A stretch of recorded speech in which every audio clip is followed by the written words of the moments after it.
Assalamualaikum warahmatullahi wabarakatuh. Waalaikumsalam. Salam sejahtera dan sehat selalu buat kita semua. Yang mulia Majelis Mahkamah Konstitusi dan para pihak yang hadir dalam acara ini. Saya sempat mendengar presentasi yang sebelumnya. Saya bangga punya murid seperti Fit.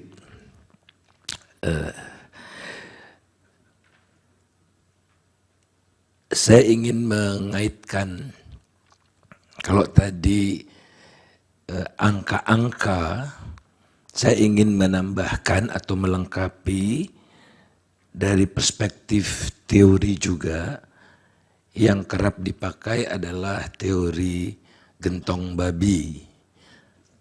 Ada yang alergi dengan gentong babi, udah pakai bahasa Inggris saja yang mulia, pork barrel. Walaupun ini dari Amerika Serikat, konteksnya berbeda. Kalau di sana pada umumnya dilakukan oleh anggota DPR, baik Senat maupun House Representative,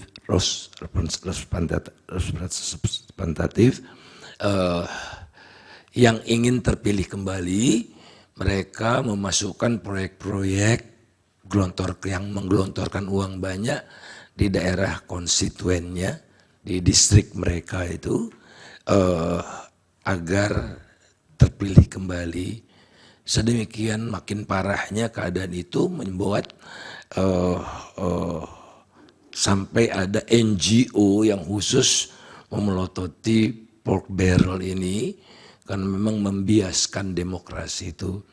Dan tentu saja konteksnya beda, negara mereka tidak bisa diiming-imingi oleh sembako, ya big project, misal apa jembatan, toll road dan sebagainya.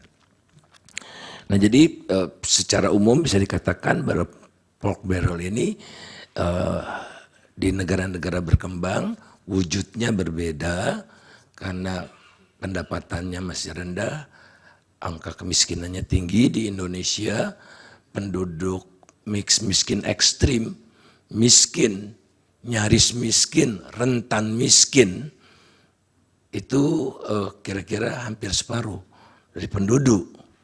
Jadi santapan yang memang ada di depan mata para politisi, karena mereka lebih sensitif tentu saja terhadap pembagian sejenis bansos, utamanya bansos yang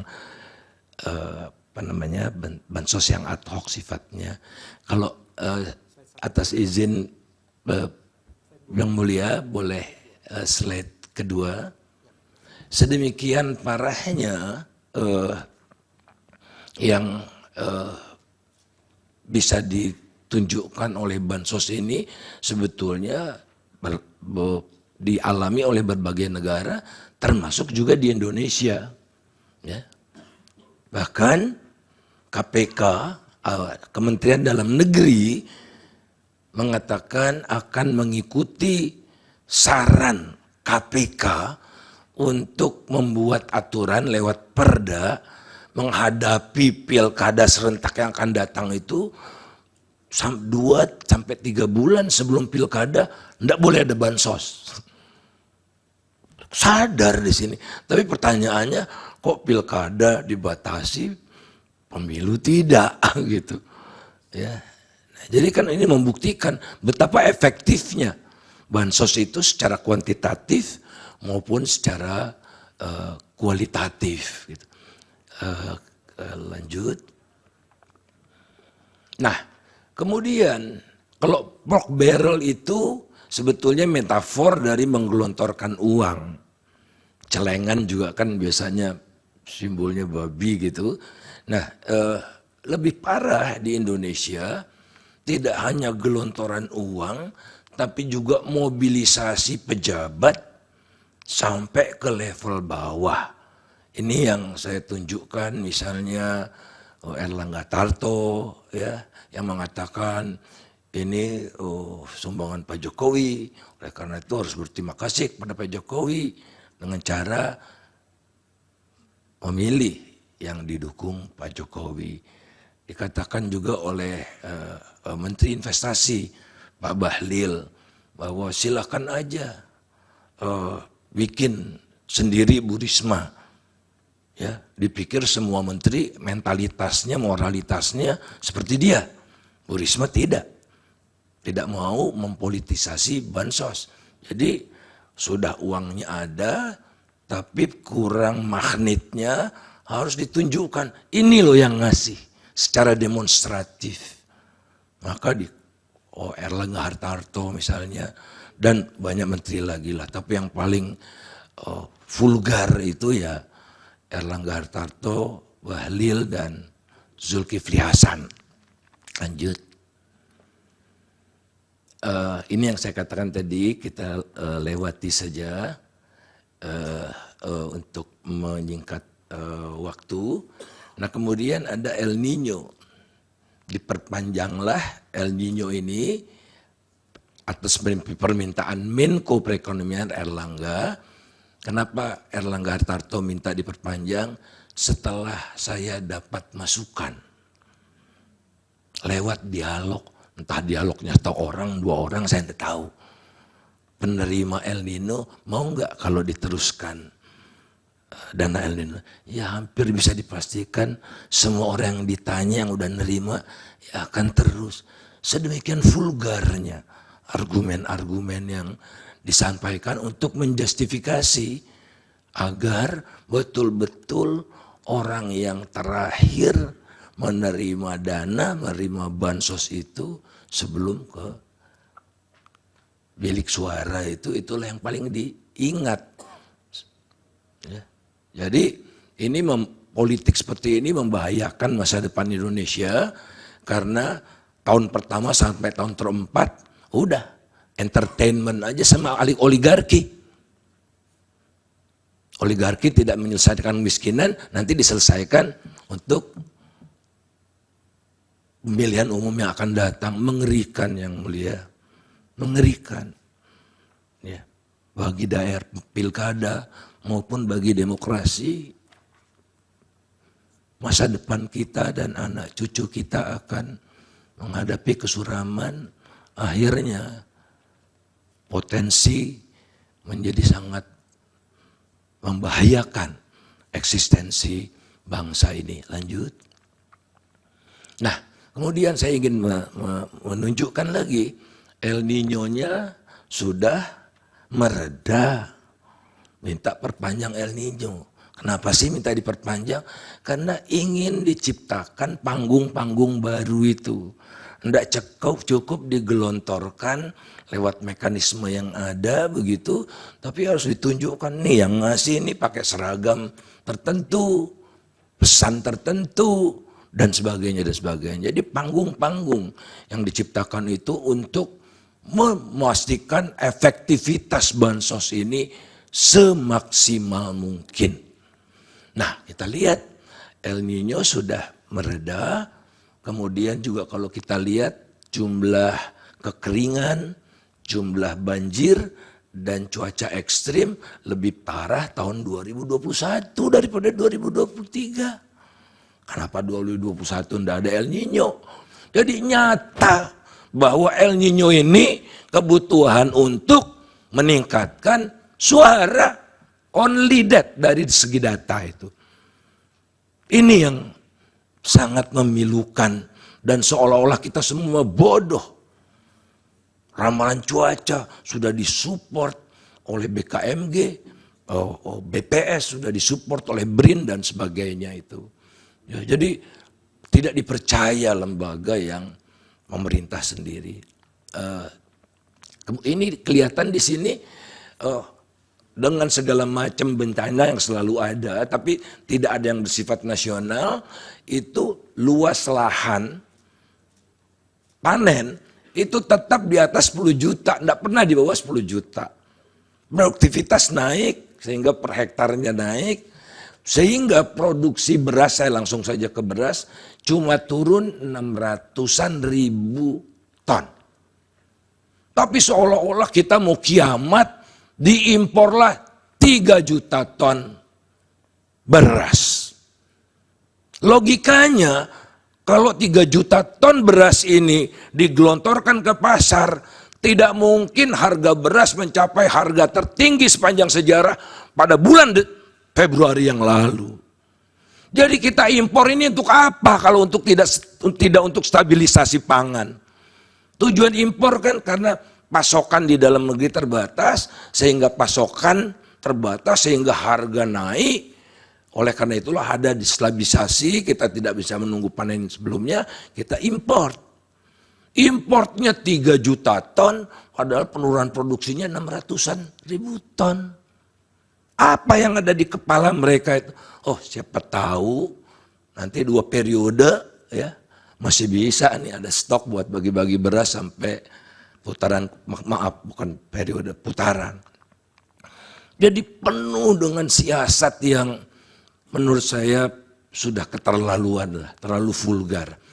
Kemudian kelihatan pula bahwa masalah pangan di dunia kian mereda. Harga pangan secara keseluruhan turun mulai Desember, dan mulai Januari harga beras di pasar internasional mulai turun. Seperti kelihatan di tabel yang di peraga yang bawah. Tapi di Indonesia naik terus, mencapai level tertinggi sepanjang sejarah menurut catatan BPS.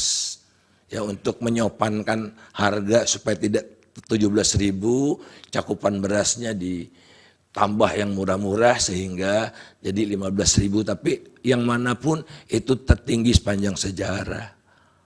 Jadi konsekuensinya sampai sekarang harga beras masih tinggi sekali, dan mengingat 20% garis kemiskinan itu ditentukan oleh harga beras di desa, 17% di kota, maka pemerintah dengan bansosnya itu membantu orang yang miskin, tapi orang yang tidak miskin jadi miskin, tambah banyak. Dan memang cita-citanya bukan mengentaskan kemiskinan kalau begitu. Menaruh harapan agar suaranya bisa 1 putaran lanjut. Nah, ini pork barrelnya, ciri-cirinya sedemikian banyak di Indonesia. Saya tidak akan sampaikan satu demi satu, tapi pork barrel yang vulgar. Pork barrel itu udah vulgar di Indonesia, pork barrel vulgar. Lanjut. Habis. Ya, itu yang mulia, terima kasih. Baik, terima kasih. Silakan, ada pendalaman dari kuasa hukum. Saya akan bertanya ya, ahli. Data, coba buka slide nomor 7. El Nino 2021 itu paling tinggi di antara 2019 sampai 2024. Ini datanya ahli, bisa dilihat di. Betul? Ya. Oke. Kalau saya kemudian melacak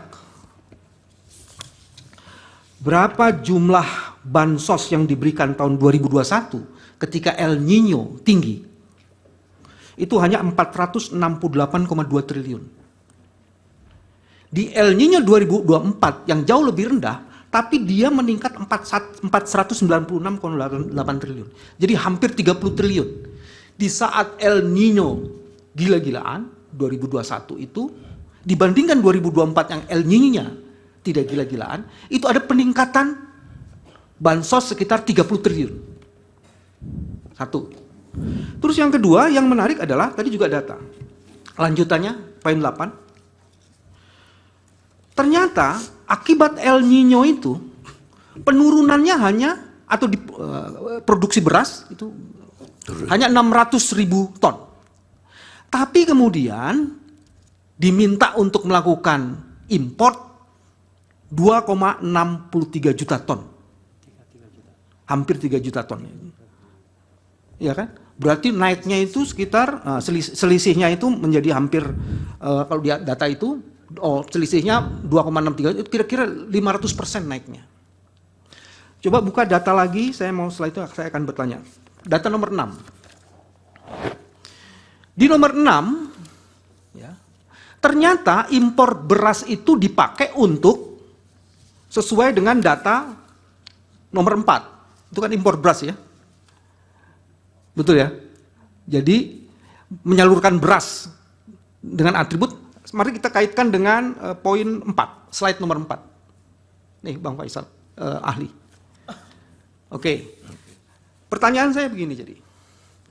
Ketika peningkatan bansos yang meningkat luar biasa, padahal El Nino tidak berpengaruh besar, dan dilakukan import yang luar biasa, padahal tidak ada case-nya untuk kebutuhan import itu, apakah kemudian bansos itu sengaja diserahkan untuk orang-orang miskin ini, bukan untuk mengenaskan kemiskinan, tapi untuk kepentingan lain?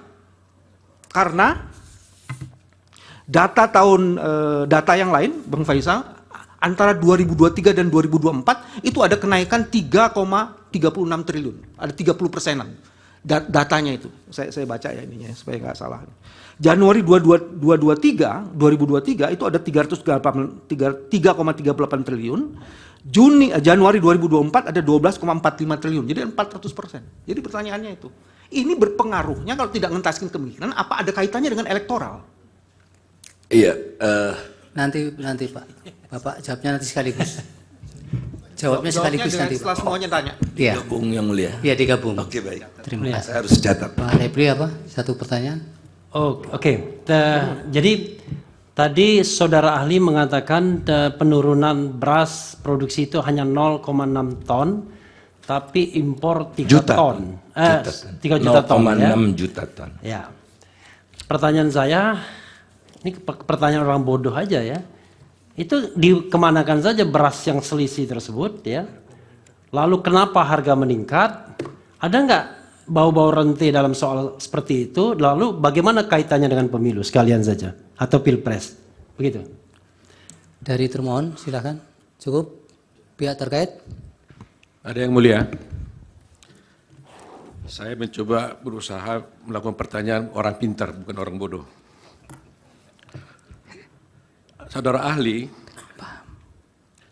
kita tahu bahwa bansos ini kan merupakan suatu keputusan dibuat berdasarkan keputusan pemerintah dan DPR sehingga ada undang-undang tentang itu. Sebagai undang-undang, tentunya ini dibicarakan baik oleh pemerintah, di DPR, dan di DPR itu di sana semua ada fraksi-fraksi, semua partai-partai ada di sana. Baik PDIP, baik PKS, Demokrat, semua partai ada di sana. Diputuskanlah tentang adanya bansos ini. Kemudian tentunya sebagai keputusan dan sebagai undang-undang, tentunya pemerintah wajib untuk melaksanakan undang-undang itu. Lantas dari tadi penjelasan ada ahli mengatakan seakan-akan ada yang salah kalau pemerintah melaksanakan bansos ini. Pertanyaan saya adalah, apa salahnya pemerintah kalau melaksanakan ketentuan undang dengan menyalurkan bansos ini? Bansos ini tadi saudara pakai teori tentang teori pork barrel. Yang mana tadi diceritakan di luar negeri itu adalah dilakukan oleh beberapa senator dan sebagainya. Sedangkan di sini ini adalah pemilihan presiden. Penggelontoran bansos itu bukan dilakukan oleh salah satu segmen tertentu, tapi oleh pemerintah yang di-backup dan didasarkan pada undang-undang. Dan dibicarakan oleh semua partai yang ada di sana. Sehingga tidak ada nuansa untuk menguntungkan satu orang saja, tapi berlaku bagi semua pihak yang ikut dalam pilpres tersebut. Lantas pertanyaan saya, apa yang salah? Kenapa apa dasar saudara menyalahkan pemerintah ketika dia melaksanakan undang-undang dan menyalurkan bansos sesuai perintah undang-undang kepada masyarakat? Itu aja pertanyaan saya. Terima kasih. Disambung oleh pertanyaan dari rekan saya yang di atas. Satu lagi kalau masih ada. Cukup? Baik, Yang Mulia. Menyambung dari pertanyaan rekan sejawat kami Prof. Otto, saya ingin bertanya kepada ahli. Saya sangat tertarik dengan teori gentong babi yang dipaparkan oleh ahli. Pertanyaan saya, pada tahun 2004 SBY bisa memenangi Pilpres atas Megawati. Apakah teori gentong babi ini juga berlaku? Yang kedua, tahun 2014 Jokowi menang atas SBY dalam Pilpres. Dan kita ketahui bahwa Jokowi bukan petahana atau didukung petahana. Demikian juga Megawati, SBY waktu itu juga bukan petahana dan bukan didukung oleh petahana waktu itu Megawati. Apakah berlaku juga teori gentong babi ini? Pertanyaannya adalah, apa korelasi teori gentong babi yang ahli sampaikan dengan yang tadi disebut-sebutkan nama Prabowo dalam Pilpres 2024 ini? Prabowo bukan petahana, dan di dalam kabinet yang menjadi calon wakil presiden juga ada menteri, Mahfud MD. Ada gubernur, Ganjar Pranowo. Ada mantan gubernur, Anies Baswedan. Mereka sama-sama dalam satu lingkup kekuasaan, eksekutif. Monggo, silakan dijawab oleh ahli. Baik, dari Bawaslu cukup ya? Cukup, Yang Mulia. Dari Hakim? Baik, silakan Pak Faisal. Terima kasih Yang Mulia. Terima kasih untuk pertanyaan-pertanyaannya. Pertama, produksi turun 0,6 sekian juta ton. Kenapa harga terus meningkat? Ya, lazimnya kalau import itu sudah masuk, harga turun. Spekulan beras tidak berani naik-naikkan harga karena Bulog punya kekuatan untuk membanjiri pasar. Kok itu tidak terjadi berbulan-bulan? Dan puncaknya bulan Februari. Puncaknya bulan Februari.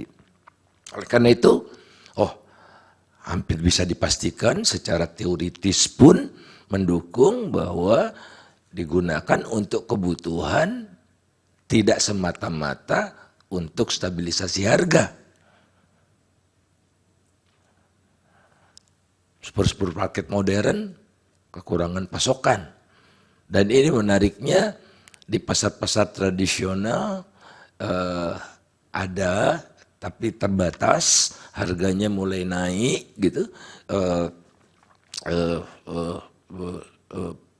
Masyarakat luar biasa Yang Mulia menyiasati, saya melihat dengan mata kepala saya sendiri karena saya suka mengamati di pasar. Jadi mereka beli biasanya yang kualitas 11.000 sekarang jadi 14.000. Mereka belinya separuh saja, yang separuhnya lagi kualitas rendah. Jadi ya itulah cara masyarakat itu survive karena luar biasa. Oleh karena itu hampir bisa dipastikan mungkin juga susut. Dimakan tikus, ada hama tikus nasional, sehingga gudang-gudang Bulog tergerus, habis gitu. Tidak juga gitu kan. Jadi apa ya, kembali lagi pork barrel itu, pork barrel plus, ya, pork barrel plus yang memastikan targetnya tercapai sebanyak-banyaknya sebagaimana yang dinarasikan kalau bisa satu periode. Nah kemudian El Nino 2021 ada juga El Nino, tapi tidak ada bansos El Nino.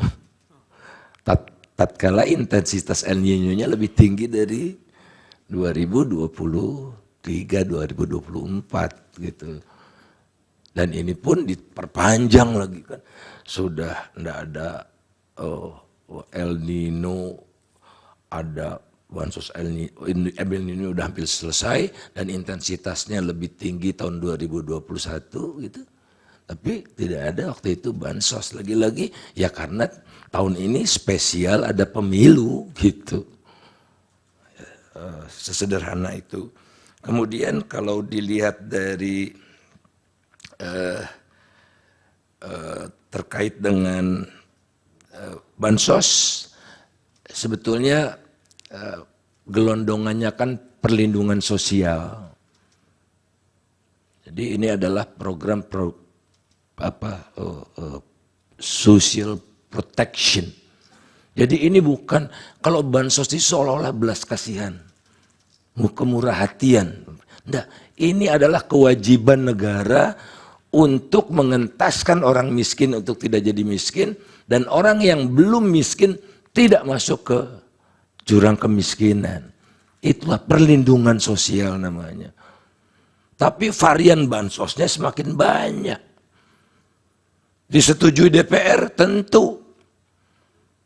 Tapi tambah di tengah jalan, ya tidak disetujui DPR. Pelaksanaannya dilaksanakan oleh para menteri dengan kamuflase ini dari Pak Jokowi, nggak disepakati oleh DPR. Import disuruh 3 juta, tidak persetujuan DPR. Banyak sekali. Dan kita tahulah kehidupan berbangsa di kita kan, kita sempat presiden heavy, lantas parlemen heavy, presiden heavy, sekarang Jokowi heavy. Not only presiden, Jokowi heavy. Apa yang diingin Pak Jokowi harus terwujud.